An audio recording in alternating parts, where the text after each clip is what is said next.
बहुत सारी मेरी फीमेल पेशेंट जो होती है वो मेरे पास मेंस्ट्रुअल इरेगुलरिटी और उनके साथ साथ उनको वेट गेन हुआ होता है, उनके बाल पतले हो रहे होते हैं, उनके फेस में एक्ने और उनका फेस बहुत ज़्यादा ऑयली होता है और बहुत ही जल्दी वो थक जाती है।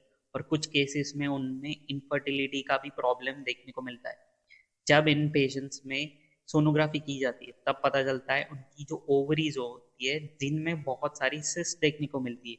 अब ये जो डिजीज है या बीमारी है जिन्हें पीसीओडी कहा जाता है, यहाँ पे आपकी जो ओवरीज है उनमें मल्टीपल सिस्ट देखने को मिलती है। क्यों?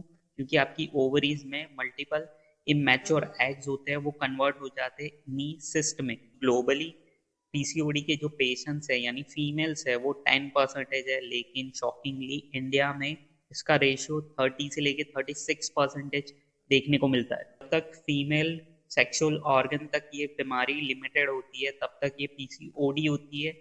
लेकिन जैसे ये आपकी पूरी बॉडी को इन्वॉल्व करती है और स्पेशली आपके जो मेटाबॉलिक सिस्टम और हार्मोन सिस्टम इसमें इम्बैलेंस होता है, तब जाके ये पीसीओएस यानी सिंड्रोम में कन्वर्ट होती है।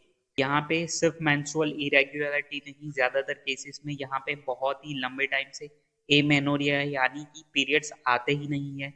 इनफर्टिलिटी बहुत ही कॉमन देखने को मिलती है।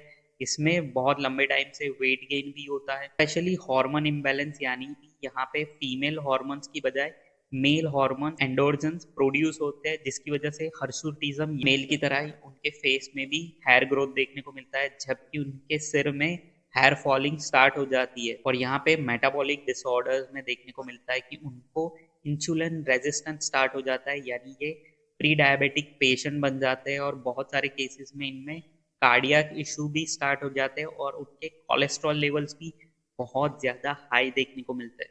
ग्लोबली जो पीसीओएस का रेशियो है वो 2.5% है, लेकिन ये इंडिया में 8 to 10% है। और ये पीसीओडी और पीसीओएस दोनों बीमारियां जो होती है वो 20 से लेके 36 एज के बिटवीन जो फीमेल्स होती है उनमें सबसे ज्यादा देखने को मिलती है। लेकिन घबराइए मत, पीसीओडी हो या पीसीओएस आप ठीक हो सकते हैं। होम्योपैथी से आप बिल्कुल ठीक हो सकते हैं।